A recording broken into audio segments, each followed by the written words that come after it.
¿Tu hijo se chupa su dedo? Te muestro consecuencias de esto y cómo un odontólogo ortodoncista te puede ayudar. Se conoce como succión digital el hábito que consiste en chuparse uno o varios dedos.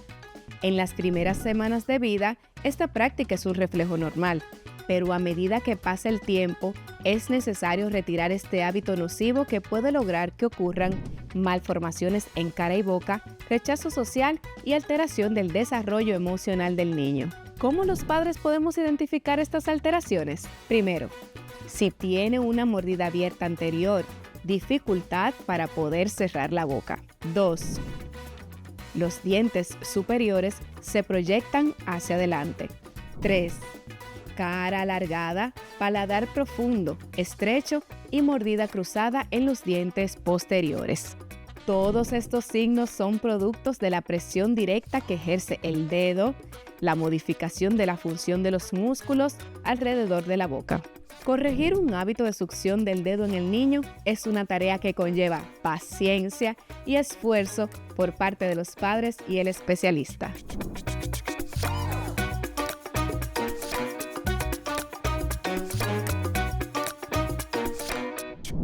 De ahí la importancia, amigos, de nosotros buscar ayuda de un especialista si vemos que nuestros niños están padeciendo de succión digital. Esto, como bien vimos, es algo normal, pero es un hábito que debe desaparecer por el bienestar de nuestros pequeños. Y hoy, nosotros aquí en Para Padres, abordaremos un tema sumamente importante y es el acompañamiento familiar en la educación inclusiva.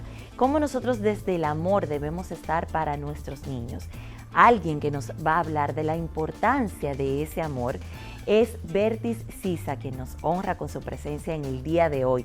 Bertis es psicóloga clínica y psicóloga familiar y estará conversando con nosotros sobre cómo podemos llenar de afecto, de cariño, de inclusión, porque precisamente la inclusión inicia en casa, inicia con la forma en la que nosotros tratamos las necesidades específicas de nuestros niños y ese acompañamiento que debemos darle como padres conjuntamente con el entorno escolar. Esto es parte de nuestro contenido en Para Padres.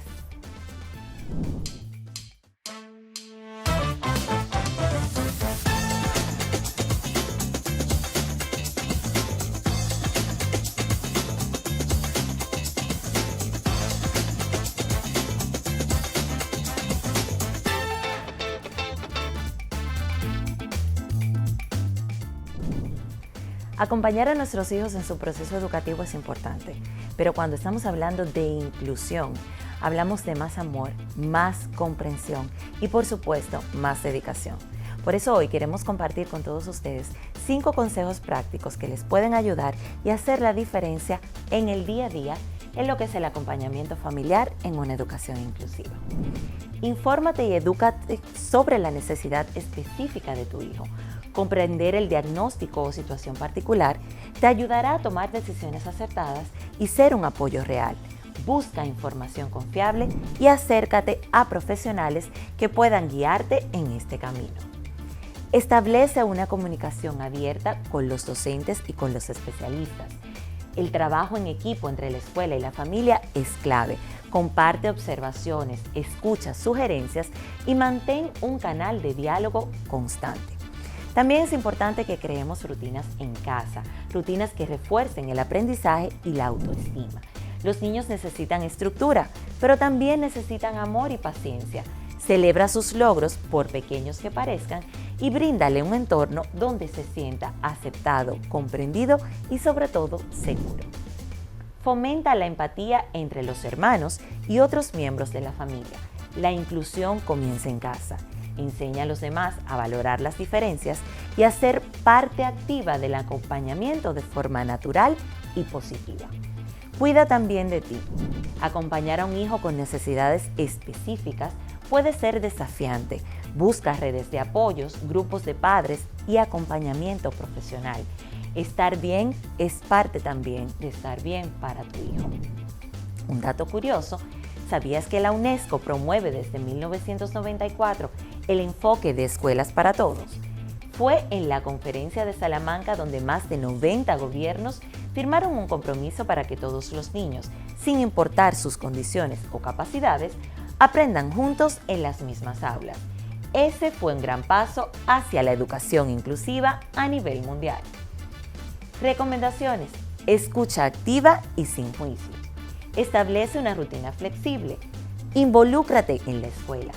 Valida el esfuerzo, no solo el resultado. Rodéate de redes de apoyo. Eso es parte de lo que queremos compartir con ustedes en el día de hoy, hablándoles de la importancia del acompañamiento familiar en lo que es la educación inclusiva. Recuerda que la educación inclusiva no es un favor, es un derecho. Nuestros niños tienen derecho a ella y el apoyo familiar es lo que hace la diferencia. Tu mamá, tu papá, eres parte importante en el desarrollo de tu hijo con necesidades específicas.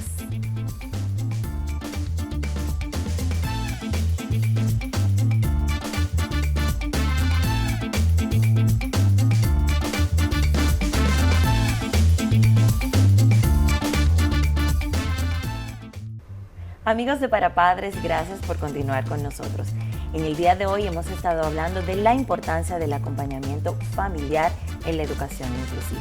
Y tal como les prometimos al inicio del programa, tenemos una psicóloga clínica y escolar experta en este tema. Ella es Bertis Sisa y con ella estaremos conversando sobre este importante tema. Bienvenida, Bertis. Muchísimas gracias, Chumilka. Es para mí un placer estar aquí el día de hoy en este programa tan importante para llevar este gran mensaje a la comunidad de padres, que son nuestro apoyo fundamental en la educación. Gracias. Así es, sobre todo cuando estamos hablando de educación inclusiva. ¿A qué nos estamos refiriendo con educación inclusiva, Bertis? Bueno, fíjate que cuando hablamos de una educación inclusiva, estamos hablando de un enfoque en el cual el Ministerio de Educación busca llevar inclusión y acceso a todos los niveles, que todos los niños tengan un acceso a la educación que sea oportuna, que sea adecuada, que no tenga barreras, una educación que sea para todos, que sea igualitaria, que sea equitativa, que pueda alcanzar y romper las barreras tanto a nivel económico, a nivel social, a nivel físico y a nivel cognitivo, que es tan importante en el día de hoy. ¿Y por qué es importante que las familias sean parte de este proceso? Bueno, fíjate que la familia es el apoyo fundamental para un niño en el aspecto educativo. A pesar de que la escuela viene a formarte en conocimientos, a formarte en recursos pedagógicos, la familia es la primera que conoce a los niños. La familia es quien se encarga de tener ese soporte, de ser ese apoyo. La familia es quien se encarga de incluso la autoestima del niño, de crear esa base de estabilidad en el niño para que el niño pueda entonces ir avanzando e ir alcanzando las diferentes dificultades que se puedan presentar a nivel educativo. Justamente hablando de dificultades, ¿cómo puede un padre identificar que su hijo necesita este apoyo especial en el entorno educativo? Excelente pregunta. Bueno, mira, déjame decirte que no es bueno estar comparando un niño con otro. Sin embargo, cuando hablamos de educación inclusiva, es importante que los padres estén atentos y estén alertas tanto a las etapas del desarrollo como a los diferentes cambios que se vienen dando en estas diferentes etapas. Fíjate que no es igual un niño de 3 años que inicie a hablar que un niño que lo logra en 1 año. O sea, hay una cantidad de palabras que tiene que manejar el niño cuando va alcanzando las diferentes etapas. Entonces el padre debe tener un ojo muy visor, estar atento, estar alerta, siempre ir educándose en las diferentes etapas del desarrollo y sobre todo las diferentes dimensiones. Te hablo ahora del lenguaje, pero también tiene que ver con el desarrollo afectivo, con el desarrollo conductual, con el mismo desarrollo físico, que es tan importante saber lo que conlleva cada etapa para así darnos cuenta de manera oportuna si nuestros niños están pasando por una situación de aprendizaje como tal. Hay niños que tienen de parte de su entorno familiar mucha estimulación para su desarrollo. Hay niños en los que los padres se dedican hablarles, utilizan un lenguaje correcto. Hay niños en los que los padres van especificando cada conducta que tienen, le ayudan a reconocer sus emociones, las validan, pero eso no sucede en todos los casos. Entonces, el desarrollo de los niños que están siendo estimulados, que están creciendo en un entorno donde están pendientes de ellos, y el desarrollo de unos niños que quizás no tienen el debido cuidado, es el mismo, porque sí existen estas etapas, pero si el entorno quizás no es el más adecuado, a lo mejor ese niño se tarde un poquito más y no exista ninguna situación con él. Así mismo es, mira, jamás va a ser igual, porque esa estimulación en un momento oportuno es sumamente importante en que el niño pueda desarrollarse de manera óptima. Un niño que esté estimulado, un niño que tenga las condiciones afectivas pertinentes, un niño que tenga una estabilidad familiar oportuna, un niño que tenga todas las condiciones y los recursos pertinentes. Y cuando hablo de recursos, no necesariamente me refiero a que tenga recursos económicos y que pueda tener unos materiales más que otros, porque a veces podemos utilizar los materiales del ambiente para poder estimular a nuestros niños.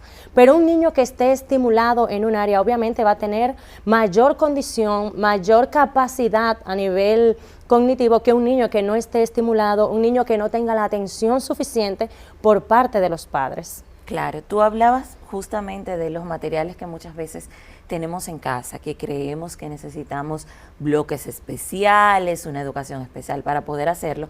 Sin embargo, en el hogar tenemos muchos complementos que podemos utilizarlos para ayudarlos. ¿Cuáles técnicas tú les recomiendas a los padres para lograr este apoyo que nuestros hijos necesitan, independientemente de la educación inclusiva, el niño en sentido general? Bueno, mira, déjame decirte que uno de los factores principales es la disposición de un padre. Ese es el factor fundamental.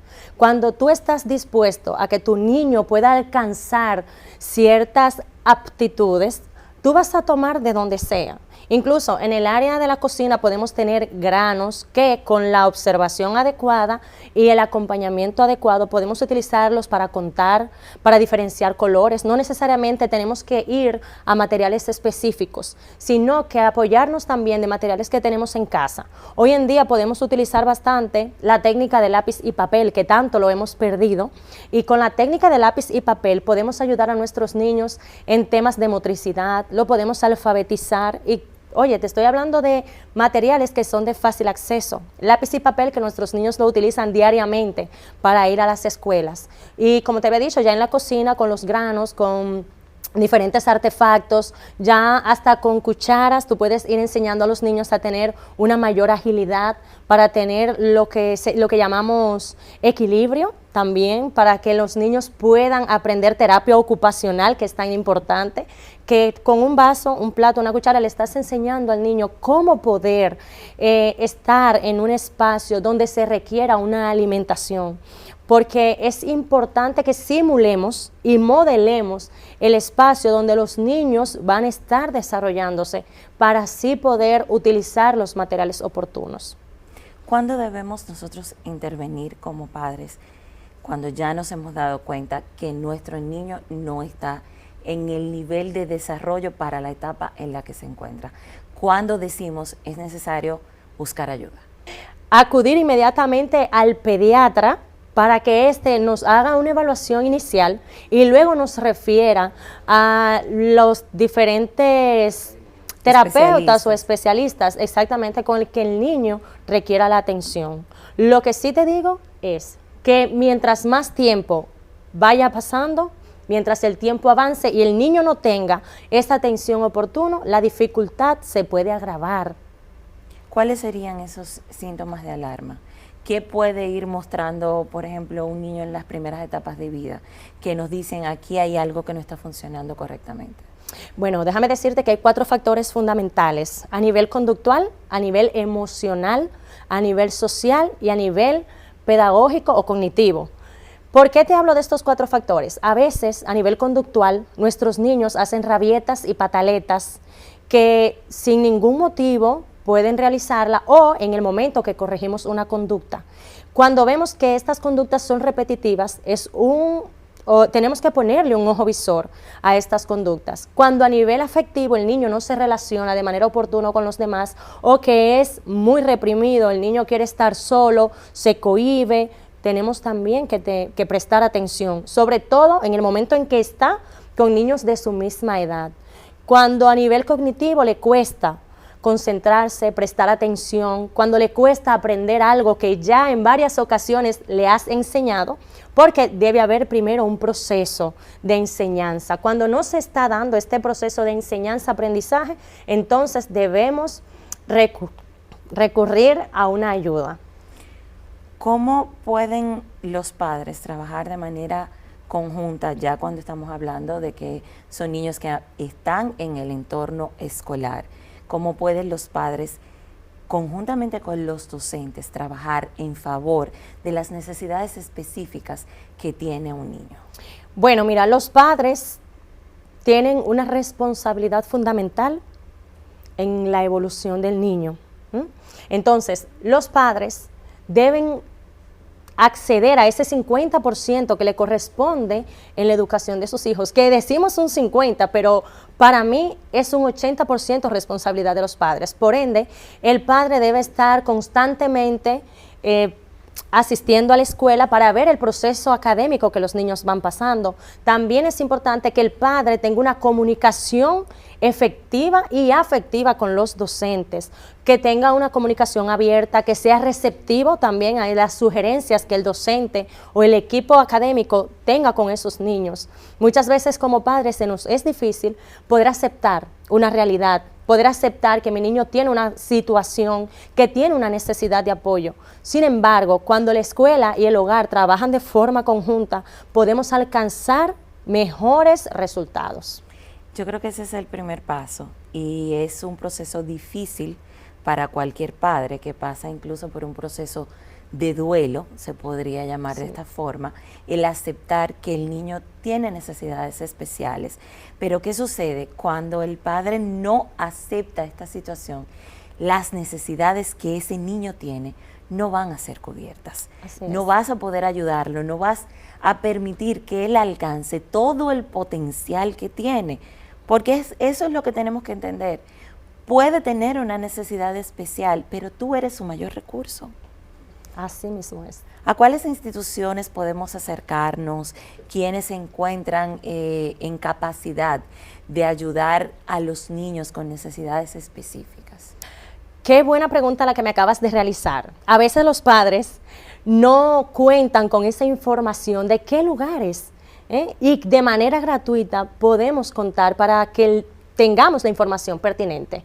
Porque fíjate, en el Ministerio de Educación tenemos la Dirección de Orientación y Psicología, que es el órgano rector de los orientadores y psicólogos que estamos en las aulas. Además tenemos la Dirección de Educación Especial dentro del mismo Ministerio de Educación. Tenemos el Centro de Atención a la Diversidad. Tenemos el Centro Nacional de Recursos, que es muy importante, que otorga recursos a esos niños que tienen ya discapacidad física. También tenemos el INAIPI.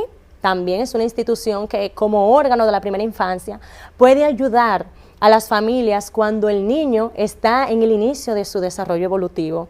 Tenemos otras instituciones como Manos Unidas por el Autismo, que ya son fundaciones que se encargan de llevar este apoyo. Y ya a nivel privado tenemos muchos colegios psicopedagógicos que los padres pueden acercarse, pueden pedir información. Incluso si no están conformes con la información que les ofrece uno de esos colegios, pueden ir a otros colegios también. Es cuestión de googlear, es cuestión de ir a Google y tú buscar información y te vas a informar. A mí en particular, nunca se me va a olvidar los conocimientos que obtuve en el Robert Reed y su pabellón de salud mental, que tienen un equipo muy preparado para dar esas atenciones pertinentes, además del Hospital 2030. Así es que yo creo que República Dominicana se está encaminando bastante bien en las instituciones que han logrado dar ese servicio y ese apoyo cuando un niño tiene una necesidad de apoyo educativo.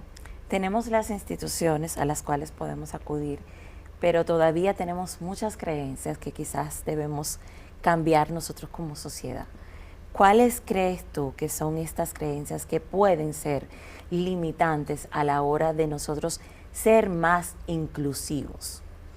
Bueno, déjame decirte que es una situación de actitudes. Las actitudes negativas siempre van a limitar que podamos avanzar. Cuando tenemos la creencia de que el niño es ese diagnóstico que tiene, cuando tenemos la creencia que ese niño no va a avanzar, que no va a poder lograr sus objetivos, que no va a poder alcanzar más de lo que está dando, esa es la creencia que mayor nos limita a la hora de poder ofrecer una ayuda pertinente en el desarrollo de un niño. Tú sabes que ese es el temor que tienen muchos padres en ocasiones de buscar cuál es el diagnóstico que tiene su hijo. Ese colocarle la etiqueta, muchas veces no por ellos, sino por cómo puede tratarlo la sociedad a partir de esa etiqueta. Entonces es algo que nosotros tenemos que trabajar, porque cada vez estamos viendo que existe esta necesidad especial, que tienen que tener no solamente el lugar en la escuela, cuando salgan de la escuela necesitan un espacio en la sociedad, en el trabajo, con los amigos, cómo pueden ser incluidos aparte del entorno familiar, porque vemos como muchas veces estos niños sí tienen quizás el apoyo familiar, pero no cuentan con amigos, no los invitan a las fiestas de cumpleaños, los padres se sienten ellos mismos aislados, y es algo que nosotros como seres humanos tenemos que trabajar, porque en todas las familias tenemos algunos, un ser humano especial que necesita ese amor y ese apoyo. Bueno, así es. Y yo entiendo que una de las principales maneras para poder contraatacar las estigmas sociales, estos estereotipos, estas etiquetas, como tú le acabas de mencionar, es mediante una buena educación. Cuando la sociedad se educa, cuando la sociedad conoce, entonces la sociedad es capaz de aceptar y es capaz de apoyar. Porque hoy en día hay mucho rechazo, hay mucha inequidad, hay mucha desigualdad, porque la sociedad no conoce en verdad cómo funciona un niño con necesidades específicas de apoyo educativo. Entonces, en ocasiones hay padres que creen que son enfermedades hasta contagiosas, cuando son necesidades que son netamente cognitivas, que quizás necesitan un poco de estimulación y un poco más de apoyo. Pero ahí es donde está la base de todo, en la educación, y que podamos todos tener ese conocimiento en educación especial y cómo dar un buen trato hacia esas personas que lo requieran. ¿Cómo impacta positivamente ese apoyo de esa familia, ese apoyo de esos padres que están ahí pendientes y buscando la forma de que las necesidades específicas de su hijo pues puedan ser satisfechas? Bueno, impacta positivamente de una manera muy significativa, porque en lo primero va a haber más empatía, va a haber más solidaridad, va a haber más tolerancia, van a haber un sinnúmero de valores que no solamente van a ayudar a ese niño que tiene una necesidad, sino que también a nosotros como sociedad. Cuando tenemos una sociedad que es capaz de ponerse en el lugar del otro, de poder pensar ¿cómo se sentirá mi compañero a la hora de ser rechazado? ¿Cómo se siente mi compañero que está en ese cuerpo que en un momento no necesariamente depende de él lo que está ocurriendo, sino que son situaciones que ocurren propias de esa necesidad que tiene el niño y que no cuenta con una persona que los apoye, que no cuenta con esa persona que se ponga en su lugar y diga, yo lo entiendo, yo lo comprendo, y que en el momento hasta de una crisis pueda darle seguridad? Claro, un niño amado en su entorno familiar, independientemente de que tenga necesidades específicas, es un niño con una autoestima sana y es un ente que siempre será productivo para la sociedad. Yo quiero que tú nos envíes un mensaje final para las familias que nos están viendo, esas familias que tienen niños con necesidades específicas, de cómo pues pueden ellos apoyarlos, amarlos y permitirles que ellos puedan desarrollar el máximo de su potencial. Bueno, excelente. El mensaje que yo les doy a las familias es, no le teman al diagnóstico, sino que trabajen con él. Este mensaje se los doy porque cuando conocemos el diagnóstico es de la única manera que podemos dar ese servicio, es la única manera en la cual podemos sobrepasar los límites, en que podemos romper las barreras. Sin embargo, cuando no aceptamos el diagnóstico, la situación no va a desaparecer, porque la situación siempre va a estar ahí. Pero cuando aceptamos el diagnóstico, ya la situación no será peor de como ya la estamos viviendo, sino que es momento de que podamos trabajar todos unidos para que nuestros niños y niñas salgan adelante. Queremos agradecerte, Bertis, por habernos acompañado. Bertis Sisa, psicóloga clínica y escolar, estuvo con nosotros hablando de la importancia del acompañamiento familiar en la educación inclusiva. Nosotros vamos a continuar con más del contenido de Para Padres en breve, tras una pequeñita pausa, así que les invitamos a todos ustedes a que se queden ahí porque regresamos con más.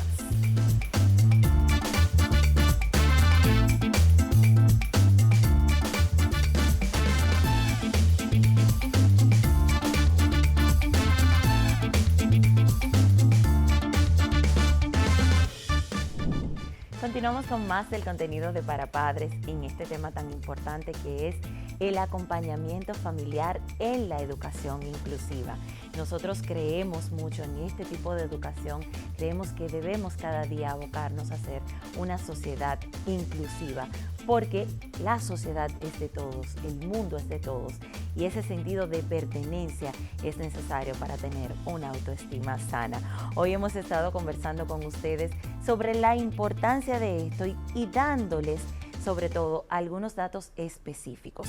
También hablamos sobre cómo usted puede ayudar a sus niños que tienen succión digital, aquellos niños que se chupan el dedo, buscando ayuda específica del ortodoncista o el especialista, porque esto puede deformar los músculos faciales de sus niños y es un hábito que bien es cierto que es normal en los inicios de la vida, pero que debe desaparecer para evitar males mayores. Y volviendo a nuestro tema principal, en el que hablábamos sobre la importancia del acompañamiento familiar en la educación inclusiva, nosotros mencionábamos algunas recomendaciones que son importantes, y es el hecho de que usted tiene que mantenerse en comunicación abierta con los especialistas y con los docentes.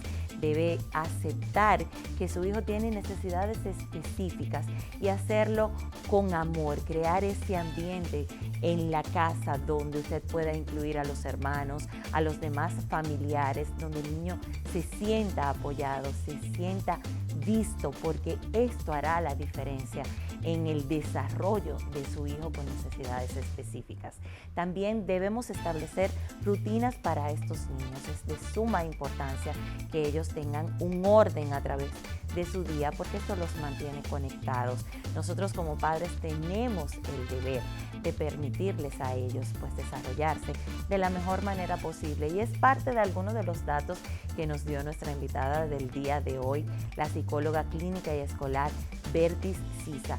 Bertis conversaba con nosotros sobre cómo los padres pueden hacer justamente la diferencia cuando su niño tiene necesidades específicas, cómo existen un sinnúmero de instituciones, iniciando con el Ministerio de Educación, con la Dirección de Orientación y Psicología, también con la Dirección de Educación Especial y una serie de instituciones que están abocadas a trabajar en favor de la inclusión, en favor de los niños con necesidades específicas. Es bueno que usted utilice todas estas informaciones que nos dio nuestra invitada en el día de hoy, porque les puede ayudar mucho en la apertura, en la ayuda, en el apoyo, y sobre todo saber que no hay nada, absolutamente nada, que el amor no sea capaz de vencer. Este es el mensaje con el que les dejamos a todos ustedes en el día de hoy. Les agradecemos como siempre que nos acompañaran en el día de hoy, y por supuesto la invitación está abierta a que usted se reencuentre con nosotros en una próxima entrega de Para Padres.